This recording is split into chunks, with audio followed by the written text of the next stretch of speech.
Hello, everyone. Can you believe it? This is our last panel of the day. I hope you guys have had as much fun as I've had. This is a panel that I'm so glad I saved for last because it's so fun. This is a panel about pop culture and entertainment that spans outside of just music. So we've been hearing a lot about music for the last 4 hours plus, almost 4 hours now. So now we're gonna dive a little bit deeper, a little bit further out, and hear from people that are working in entertainment as well as music. And so without further ado, I'd like to welcome back to Measure of Music, Olivia. Hi, Olivia. Oop, hold on, let me unmute you. Boop. There we go. I'll give that a shot. Oh, I'm happy to be here with you again. Me too. Thanks for joining us for year 5. And I will let you take it away.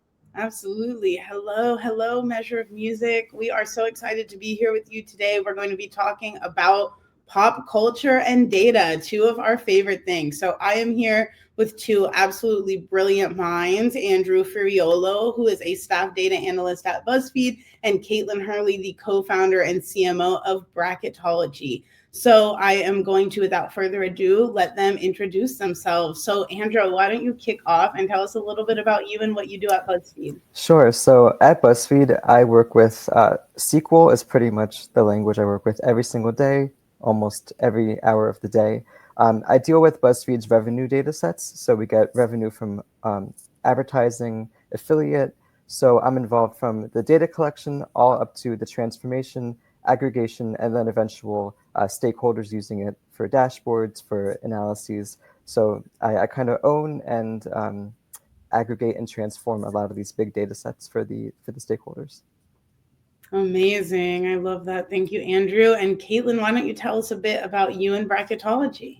Yeah, happy to. My name is Kaitlyn. I am one of the co-founders of Bracketology.tv, which is a fantasy sports app for reality TV. So we offer fantasy gaming like March Madness style games, fantasy football style games for shows like The Bachelor, Survivor, Big Brother, etc. So co-founded that app and it launched last January. Since then, we've had over 140,000 downloads with $0 spent on marketing. So it's a really big opportunity that we've really enjoyed growing and definitely excited to talk about the data side of things. My background before I left was in media strategy and advertising. So yeah, excited to chat. Amazing. Thank you, Kaitlyn. Well, let's get into things. So first off, we've got a question for Andrew. Andrew, people often have a very fixed idea of what an analyst does. What is something that you think would surprise people to hear about your role at BuzzFeed? I think a lot of people that aren't in the tech world can see analytics as like, oh, let's make a pie chart, let's make a graph, let's try and visualize the data, make some conclusion. But like 75 to 80% of my work is getting that data prepared to even be ready to use by a stakeholder or in a dashboard. There's so much that goes into the cleaning, transforming, quality control, all that stuff that people don't really, they see the finished data set, they see the chart, they go, that's great. And I'm like sweating, I'm like, that was a lot of work. So I would say, yeah, I think the back end of it is what people don't really, sometimes they're surprised to hear how much work goes into just preparing the data. Yeah. Are there any common misconceptions about being a data analyst that you'd like to let us know about? Yeah, a lot of people I think it's a lot of just making graphs, a lot of like just, oh, things come so quickly, we can make these great insights. It's a lot of just, you have to trust your gut, you have to guess and check, just experience over time really helps you out versus just seeing the answer straight in front of you. Yeah. Well, that's great. Thank you, Andrew, for sharing that. Now, Kaitlyn, we've got a question for you. So your origin story was originally batch bracket, and tell us about how that started with wine and cocktail napkins, and how did you turn that into a tech development company? Yeah, so Batch Bracket was kind of the predecessor of Bracketology. It was only for the Bachelor franchise, and it really started when I was in college. We were making fantasy picks for The Bachelor. People were texting me their picks. I was putting them in an Excel spreadsheet, and we were reviewing them every episode. People kept hearing about it and wanting to join. And it got to the point where we kind of said, should we put this online? Should we make a website? I don't have a technical background, but I've always been pretty tech savvy. And I think when enough people want something, you can create something around it. And that's been something that we've really realized with bracketology is when you can incorporate this technical element to something that people are enjoying and make it so that you can have friends playing all across the world, it connects people in a really special way. So it was definitely a passion project that now has turned into a full-fledged company that I am able to work at full time. Amazing. And what first gave you that idea? What sparked the idea to mix pop culture with tech to take it to the next level? Yeah, I mean, I think sports really laid the foundation for that idea, right? I'm a big fantasy football player as well. So I was playing fantasy football and having that kind of exciting experience, looking at the statistics for my favorite players, mapping out my perfect team.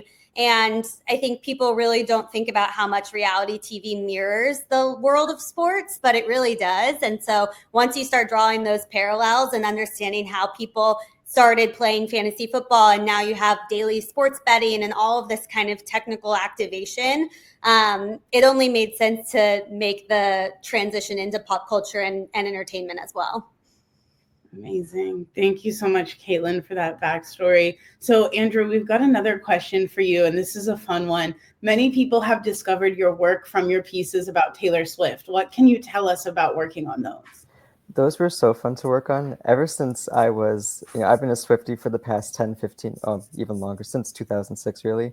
But I always had the idea, when I was in grad school, I worked with the Spotify API for a project, which I think is a great API, by the way, for people looking for something to work with. And I noticed they had all of these audio characteristic data available. And I was thinking, like, what's a fun way I can use that in some, like, really shareable, easy to digest way. And Taylor Swift is content that I just, like, her songs I know like the back of my hand. And I think it's really important to be able to analyze something well in order to even gut check the results. So for me, it kind of naturally came together where I was like, what can I do with the Spotify API? And which artists do I know really, really well? And so I started to put the pieces together, and I started to get the ideas when she put out her Taylor's versions, which songs are most different. Let's use the Spotify API to tell us, let's see what the data says. So those were labors of love, but it's been great to see that the Swiftie community, I saw it on Reddit, I saw it on Twitter, really reacted to it in a positive way. Amazing. And for those of us who are sneaking in here from the music world, can you give us a quick synopsis of what is an API? Yeah, so an API is like it's I'm not the best at explaining it, but it's something that you kind of talk to. Like, you can request data from this source. So you can send a request, you give like a permission, I have permission to talk to you. You send a request, they send you back data. So you're basically querying like an external, like almost like a database kind of. Nice. And can you tell us, going off of that, what are some of the other data influenced pieces that you've worked on that you really enjoyed working on? Another favorite of mine was I worked at Rolling Stone for a year, and one of my jobs was to look at sales data. And I noticed that when Adele was going to be on the cover, it's like, wait, maybe there's something I could do involving Adele's new album.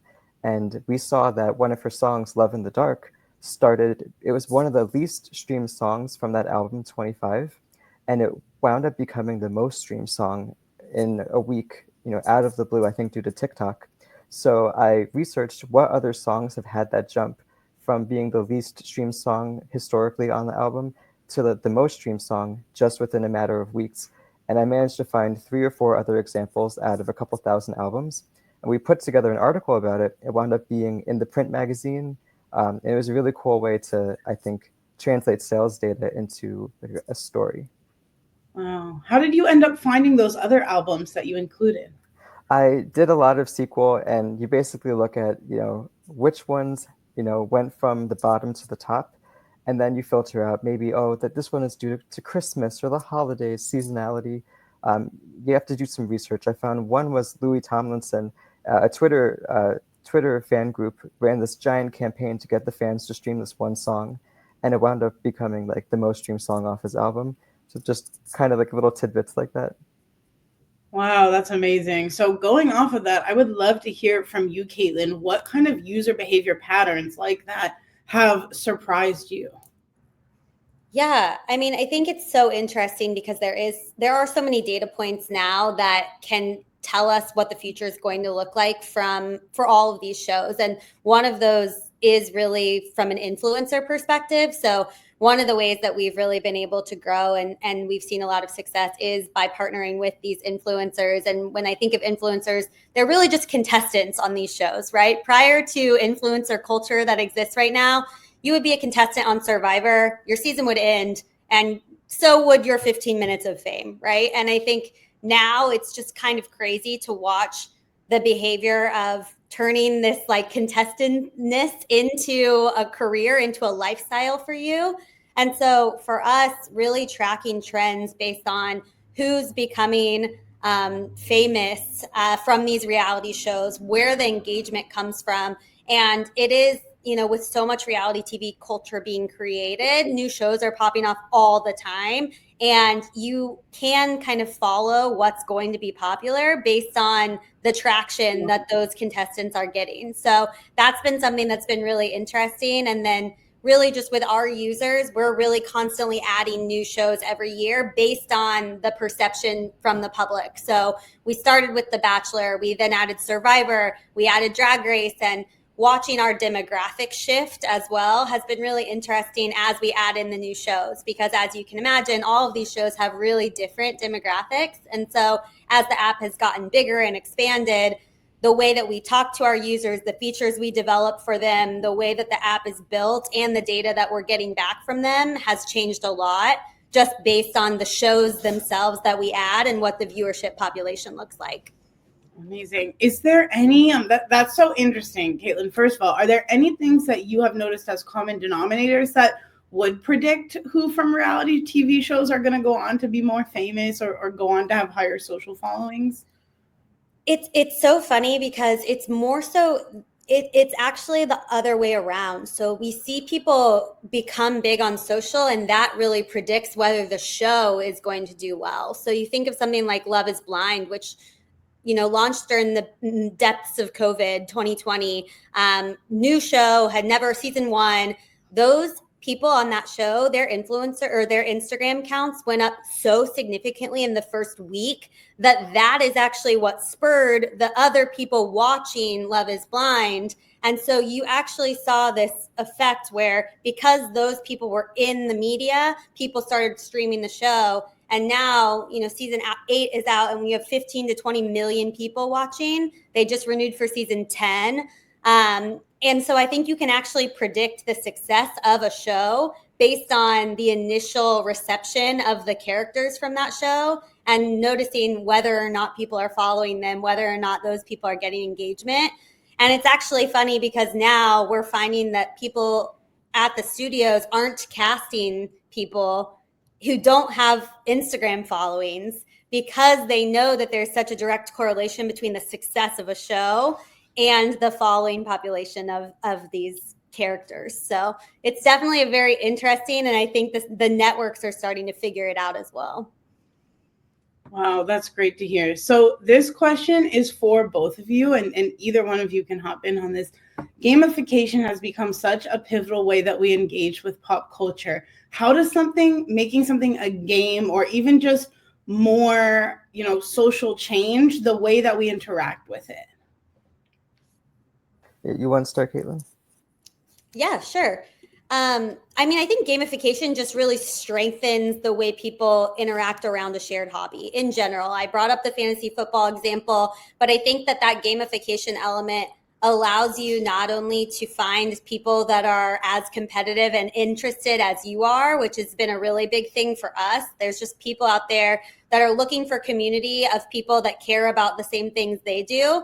And because everything is, especially in pop culture and media, is so much more fragmented than it used to be. We used to all be watching 12 cable network shows. Everyone was sitting down at 7 p.m. and watching this specific show. And now with everyone streaming, with all the different networks, everything is fragmented. And so by adding in the gamification, by adding in that community element, you have this kind of, you're just more connected to the people that are playing. And then I think internally, you also have those gamification elements that make you feel like you're doing something, I don't want to say productive, but it does give you that kind of like feeling of achievement. And that's what we've found, at least on bracketology. You can prove your fandom, right? You can prove that you know more than the person next to you about The Bachelor and what's going to happen and who's getting eliminated this week. And so I think that like reward center as well keeps people excited and just gives them that like increased reason to pay attention. Yeah, I definitely agree with that. From the web, like the digital media side, I see it as a routine kind of thing. So if you look at the New York Times, for example, Wordle has completely transformed people's morning routines. And that's something that gets them to come back to the New York Times every morning. BuzzFeed put in a BuzzFeed arcade. We have a game called Pyramid Scheme. It's a kind of a wordy kind of game. It's really fun, actually. But these digital media, I think in particular, they want people to come back every day. They want their website to be part of your routine. So if every morning you go and you play Wordle, you play Pyramid Scheme, you're logging onto the website, maybe you'll scroll, maybe you'll click on some articles. And the more people that do that, obviously the more traffic, the more time spent. I think personally, I like having that kind of routine. I look forward to it. Oh, a new Wordle, new Pyramid Scheme. I just think it's fun from a user perspective as well. Amazing. Thank you both for that contribution. So going off of that, is there a big pop culture moment that you think data could have or maybe did predict? I think that's a really interesting question. I've always wanted to try to predict like the Grammy Awards or the Oscars or the Tonys, even like these kind of big award shows. I think there's something in there with historical winners and maybe like sales data, box office data. There has to be some form of correlation that you can kind of make some algorithm to predict. I don't know how accurate it would be, but I think it'd be fun to look into that just as a project.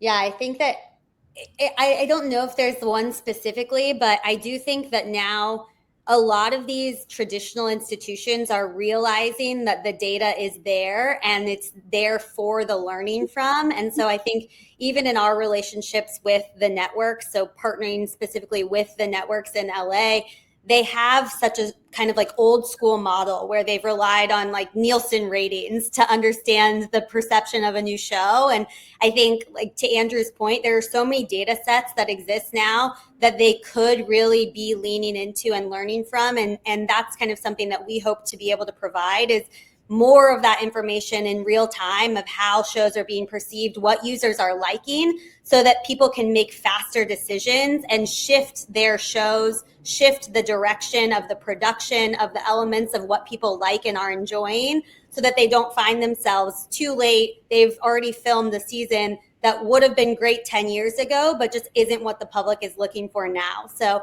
I do think that like if the networks and other big media groups do a better job of diving into the data, they can produce the kind of winning shows like Love is Blind before someone else versus some of the people that are kind of more set in their ways. Right. That definitely makes sense. And going back to what Andrew said, if somebody could develop some data or an algorithm that could predict the winners of the Oscars this year, I think that would be a big one, because this is a pretty I agree. Right. Everybody is always kind of looking for those common denominators. I think data could definitely be the thing that puts us over and finally helps us find those. So thank you both for that perspective. Something I would love to discuss with both of you is pop culture and how it often gets diminished or downplayed as just entertainment. Why is it important to take pop culture seriously? I mean, pop culture is, if you look at BuzzFeed, that is, digital media is pop culture. Yeah, there's news, there's, breaking news, there's all these things, but people need to step away from what's going on in the world sometimes. I think pop culture provides not an escape, but it provides such a fun and like new perspective on art and on the world that just looking at current events doesn't really always do. So for me, it's, imagine life without SpongeBob or like, books, or it would just be so boring. That I think it's extremely important to keep pop culture, in the forefront. And I think it shapes who we are as a society too. I mean, I think pop culture is essentially a reflection of what we care about at any given time. And there is that escapism element of that, but I also think it's really kind of just an entertainment lens into what we value, and there's a lot to be learned from that on a real, meteor side of things as well.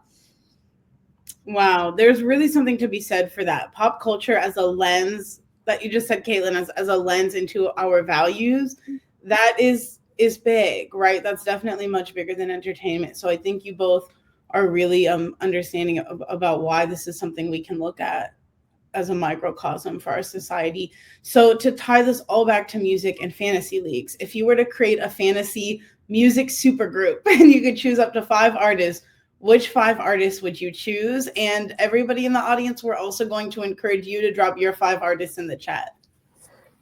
Yeah, Well, Kate, I know that Andrew and I are on the same page where T-Swift is going to make the top of our list. I know that it does depend, at least on bracketology, what rules we're playing by. So every show has different rules. I think that's a tough one, but regardless of what the rules were, I feel like Taylor would get you the most points.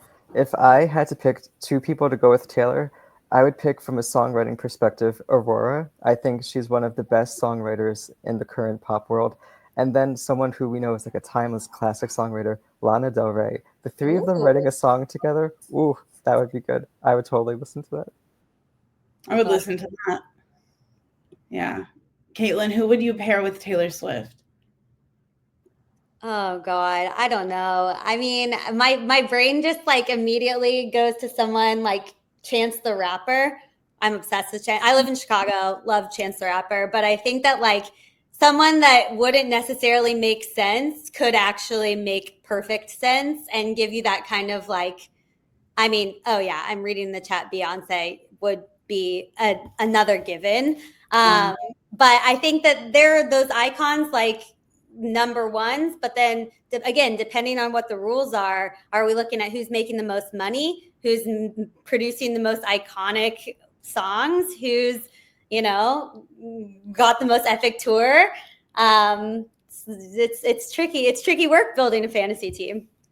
That's a real analyst perspective. And I'll chime in and say I definitely would start with Beyonce. Beyonce is my Taylor Swift. I love Beyonce. And I would put her with someone unexpected like Rema, an Afrobeats artist. I love when she gets in that bag. And then I would also add in somebody from the country world because I love that twist she's been doing lately. Maybe a Shabuzi, Tanner Riddell, one of those up-and-comers who have a little bit of a fresh lens. So I think we would be raising 3 very different supergroups, and I love that for us. We would be building very, very powerful supergroups. I love that. So now on another fun note from both of you, what is a wild prediction you have for the next big trend in pop culture that's backed by data? I mean, I did think about this pretty over the past couple hours, and I think what I settled on, especially working at BuzzFeed, is the power of nostalgia. Because if you look at, what BuzzFeed writes about is a lot of celebrity content, current events, current news, but we have a vertical called Rewind, BuzzFeed Rewind, and it's one of like the highest verticals in terms of like time spent per page views. Wow. The power of nostalgia is just like, when you look at remakes and reboots and sequels and prequels and expansions of the world, Avatar just announced a new TV series coming out soon. It's just pretty incredible to see, I think, how millennials, especially, I'm a millennial, I relate to this, really cling on to our childhood. And I think it's really translating into the content that media and Hollywood is putting out. That's great, Andrew. And it's so interesting to see, you're right, millennials have that nostalgia marketing is on lock. For millennials, the whole Y2K era coming back, and in advertisement, we're seeing more nostalgia marketing than ever. That's a really great data-backed prediction. Yeah, I think the one for me is really just the increase in this gamification and how technology can be paired with the media that we're consuming. I think it's pretty rare that someone is watching a TV show without a second device in their hand that they're also, interacting with. And so I think unlocking more opportunities for people to engage directly with the media that they're consuming at the same time they're consuming it through these gamification metrics. And I think, bracketology is a great example of how we're seeing that, and that we have all of this user base that's really craving this kind of engagement. How do I interact with what I'm consuming in a way that makes me an active participant? And you see something like Love Island, where you're actively voting, and then what you're saying is happening on the screen. You are influencing it back. I just think that there's going to be even more of that, and that direct integration of, what are you seeing? Here's how you can shop it. What are they doing? Well, you can have a say. All of those types of gamification things. I think that the tech component is going to get really cool. Almost like real life Sims. Yeah, sure. Their influencers can be my little Sims that I'll play from my couch. I love it. Yeah, that is such an interesting prediction. So I'm wondering if anybody in the chat has any questions for our wonderful pop culture data experts here. If you do, just pop them in the chat. Okay, great. We've got a question from Miles. Thank you, Miles, for your question. Miles says, at my org, we noticed gamifying a user's data makes users uncomfortable with their data being collected and actually allows us to collect more of it. Wondering if you all have noticed that, and if so, how have you capitalized on it?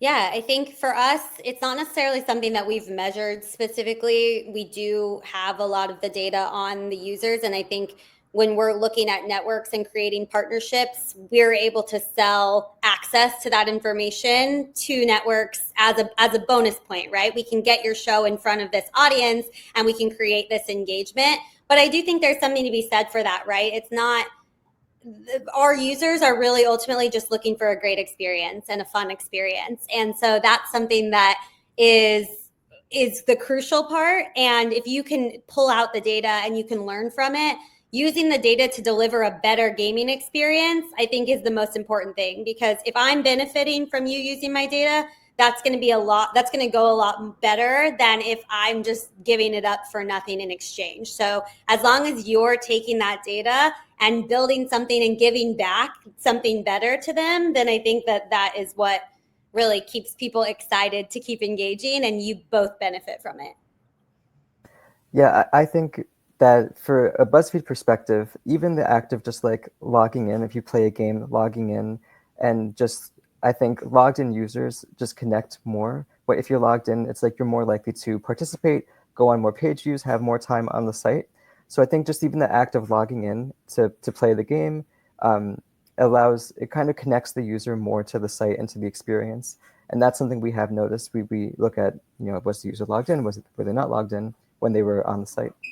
Yeah, and like even in that regard, building out profiles so that you can see that what someone's interested in, and having that build and earning badges, for example, that allow them to celebrate a commitment to something as well, a commitment to a fandom, a commitment to a show, has been another thing that I think has increased the amount of overall lineups that have been submitted, is that ability to really say, like, I'm committed to this show, and the way I show my commitment is through this kind of repetitive act.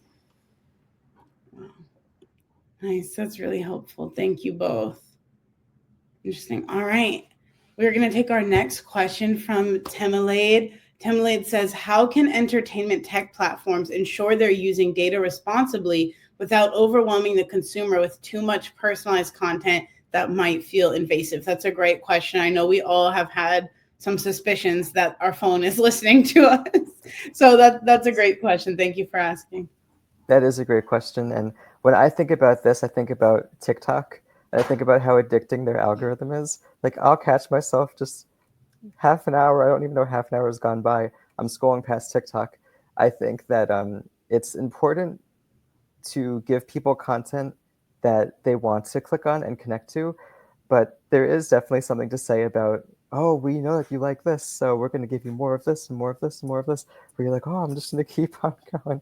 So it's definitely a balance. And I don't think it's something that's been quite figured out yet.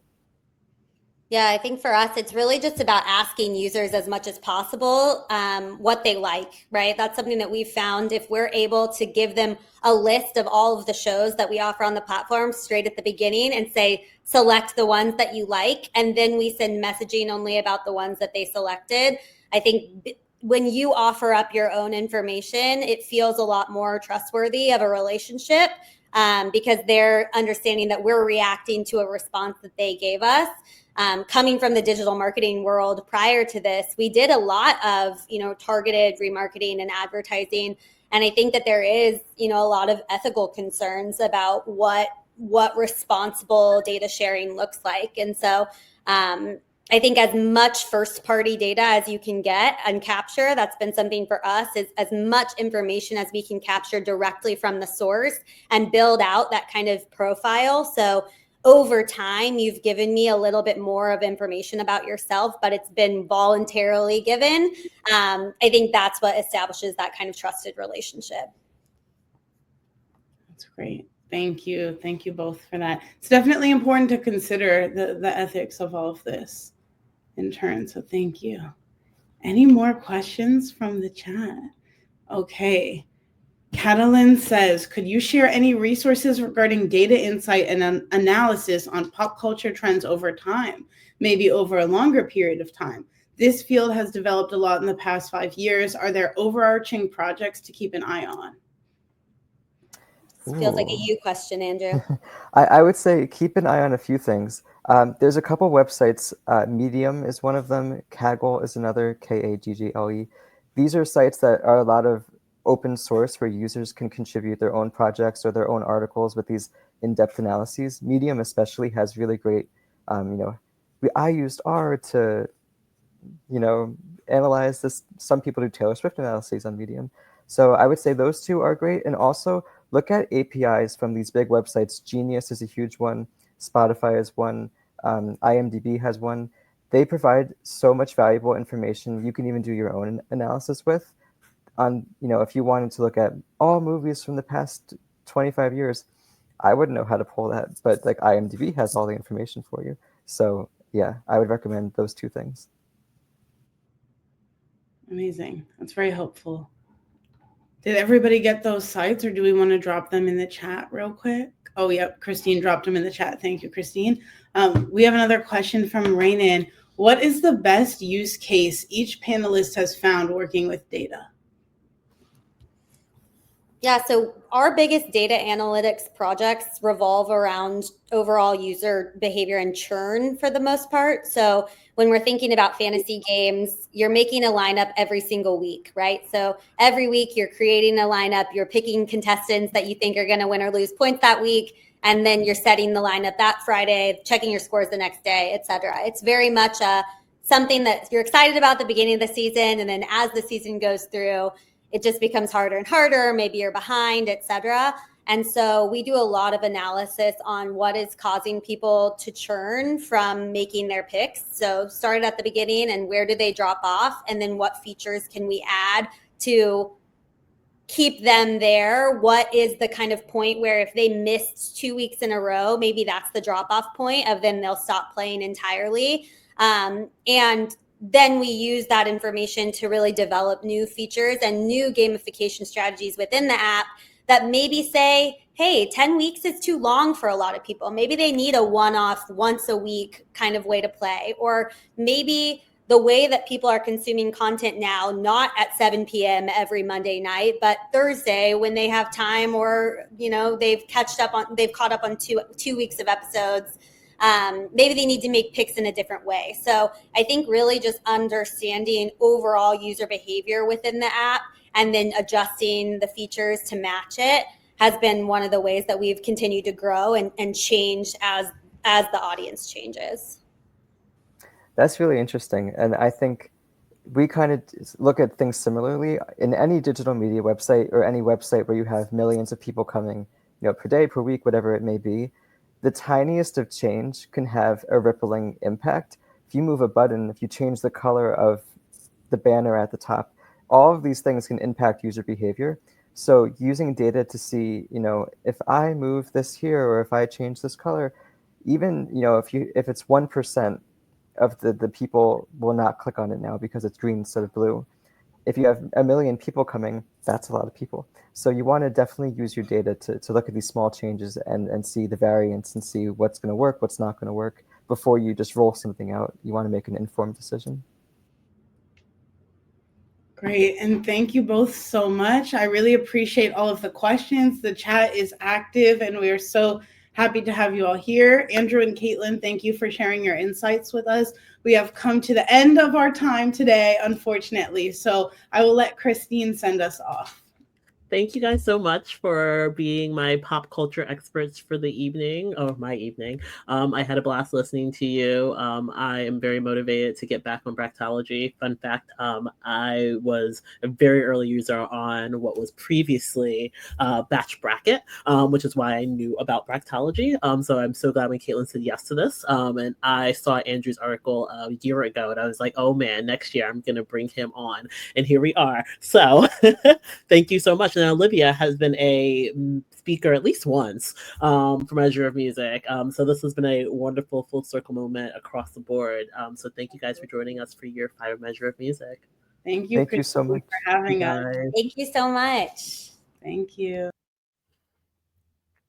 All right, everybody. We are done the programming for the day. Well, most of it. So the last bit is I am going to talk to you a bit about what's going to go on for the rest of the weekend, basically.